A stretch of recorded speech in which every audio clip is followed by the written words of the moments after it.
Alright, hello, citizens of the Nigelverse. It's Nigel here once again, and this is going to be another wrestling match review. So, now that the timeline has been corrected with me having looked at John Cena versus AJ Styles at Money in the Bank 2016, now let's go to their SummerSlam encounter.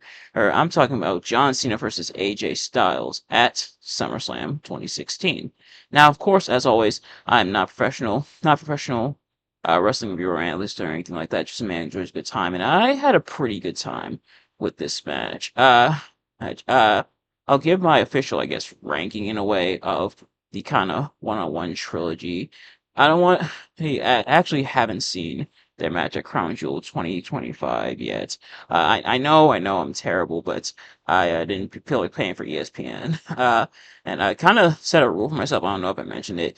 I think I'll only get like ESPN Plus or Unlimited or whatever if it's one of the big four, that being Royal Rumble, WrestleMania, SummerSlam, Survivor Series, only because $30 is a lot. And thankfully this one I didn't have to pay because I had a free trial for YouTube TV, so I got to watch SummerSlam for free, so that's nice.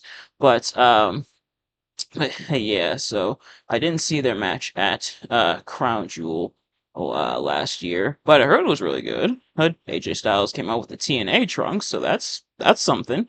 But stemming from their match at Money in the Bank 2016, and real quick before we continue, if you haven't already, um, or I should say, if you've seen these reviews of mine before, you kind of already know how this works. If you haven't, I'm going to be talking about what I liked and disliked about the match. As for how we got here, this is directly the fallout to their match from Money in the Bank 2016. By this point, the second brand split is in effect. So 2016, they decided to bring back the brand split. So they had Raw and SmackDown divvied up again.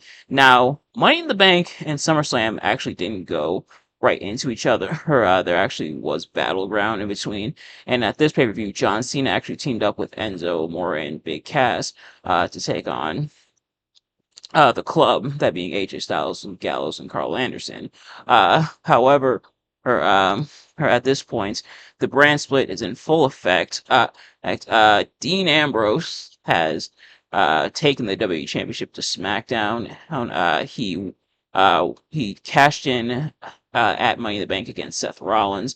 He retained in the triple threat at Battleground. Why did they waste the Shield triple threat at Battleground? We'll never know. So Dean is taking it to SmackDown. There's going to be a new World Championship for Raw, and we'll get to that. That's actually our next review. It's Seth Rollins versus Finn Balor, so stay tuned for that. But some interesting things have happened because of the brand split. Gallows and Anderson have been drafted to Raw. Meanwhile, AJ Styles was drafted to SmackDown. So you immediately introduced this new stable and then just immediately broke them up. Nice. But it did give us one of the coolest eras of SmackDown. Was that like brand split era, especially with AJ Styles. This being like the him declaring SmackDown the house that AJ Styles built. John Cena was drafted to SmackDown, if I'm not mistaken, and I think this was the first time in a while that he was like an official SmackDown superstar. Or they had like they had the switcheroo. I remember, I think it was 2009, where they drafted Cena to SmackDown and then drafted him to Raw right back, like an hour later or so. But here, Cena was like officially a SmackDown superstar. So this was around that time. I think if I'm not mistaken, please correct me if I'm wrong in the comments. I think this is the first time Cena had been like an official SmackDown superstar since like 2005, I think, and they treated it like a big deal. But Cena and Styles were drafted to SmackDown. Gallows and Anderson were stuck on Raw, and Enzo and Cass were stuck on Raw as well for that time being. And no club this time around. As for how this match got set up, I gotta look it up in the wiki here because as it's oh, okay. Hey, my memory's a little fuzzy at this time, but pretty much AJ Styles just challenged Cena to a rematch at SummerSlam, and that was that. At which, hey, I've seen matches get set up with even less of a premise, but it does lead to a rematch here, and this rematch, starting I guess what I liked about this match, they tore the house down again. I said in my last review, and it bears repeating, and it feels like every single time they got in the ring with one another, Styles and Cena put on magic against each other. Or compared to their match at Money in the Bank, and it's hard. It's probably a toss-up. If you said you liked their match at Money in the Bank more, or then I think you can make a reasonable argument. If you say you like their match at SummerSlam more, you could also make a reasonable argument. I might give the slight edge to SummerSlam only because, hey, definitely a lot more of that back and forth. A lot of stuff that was present in Money in the Bank. But now even more in this match, and this time no club interference, but also because of Mauro Ranallo. I miss Mauro Ranallo, man. I don't know if I'm alone. I miss Mauro Ranallo, man. Like Mauro Ranallo. Oh, he wasn't perfect, but man, he was a damn good commentator. It definitely felt like he brought that energy back to the commentary table. Oh, that was so desperately missing. Mauro Ranallo. Oh, I know he left because at first it was they accused like JBL of bullying and everything. Mauro, I think, like disputed that, if I'm not mistaken. He said it had more to do with his mental health. So, Mauro, wherever you are, man, and if you're watching this, which you're probably not, but if you're watching this, I hope you're taking care of your mental health, and I wish you all the best. But man, I miss you, especially like during the NXT like takeovers and everything. Ah, damn it, I miss Mauro Ranallo, man. I'm sorry, I miss Mauro Ranallo. Oh, put Mauro Ronaldo's to go in the comments. Actually, you don't have to do that. You can do that if you want to, but man, I miss Mauro Ronaldo. But yeah, fantastic match once again between these two, and I think what also gives this the edge over Money in the Bank. Money in the Bank was still really good their match, and I think what may give Money in the Bank an edge over this match is just the crowd and everything. Like that first time magic. First, at this point, we've already seen this match, but I think what also really helps this match is it seems like they're digging deeper and deeper into their arsenal as well. Cena even busts out a super AA, which Styles kicks out of, and like every kick out is treated like a big deal, and oh, that's like crazy, especially the Super AA when he kicked out. Oh, the crowd went absolutely nuts. It's like damn, Styles kicked out of a super attitude. Just that's insane. But eventually, Styles does get the win clean this time. With the phenomenal forearm, which it I gotta say, a crazy to think that Styles managed to get a clean win over Cena around this time. I guess Super Cena really was over at this point, but AJ Styles getting a clean win over John Cena was really cool to see, and it definitely was a mark of like, oh, they're definitely treating Styles like a big deal to get not only a second win against John Cena, but clean this time. I'm that is a really cool thing to see.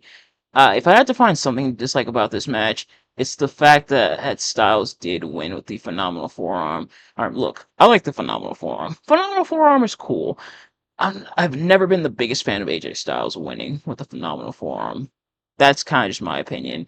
I always feel like the phenomenal forearm is I kind of feel the same way about like the people's elbow. The people's elbow, very flashy move. Rock does it to pop the crowd and everything. Don't think he should be getting a win with it. Styles phenomenal forearm, very athletic. Hey, it's a flying move. There are plenty of flying moves that have won matches before.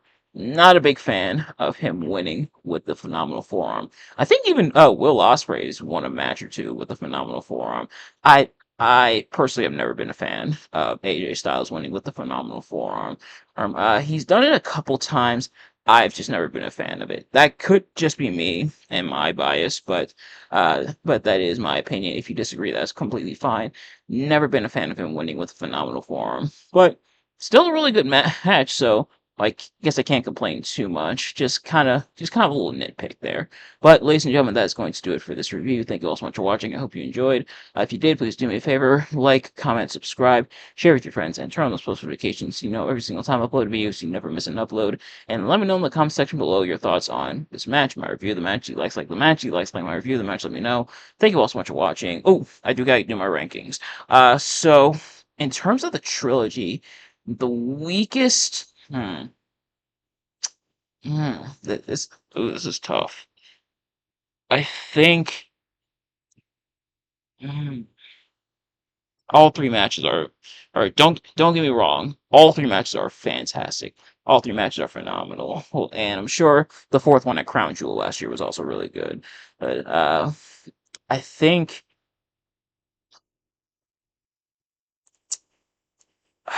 I think I gotta go. I think I gotta go with Royal Rumble as the weakest match. Which is not to say it's a bad match, because it's not. It's a damn good match. Now, that match I have reviewed already, so if you haven't already, go check out that review. I think I even did a review of it, like a relook at it. It could be wrong though. So so I think that match I'll put at number 3.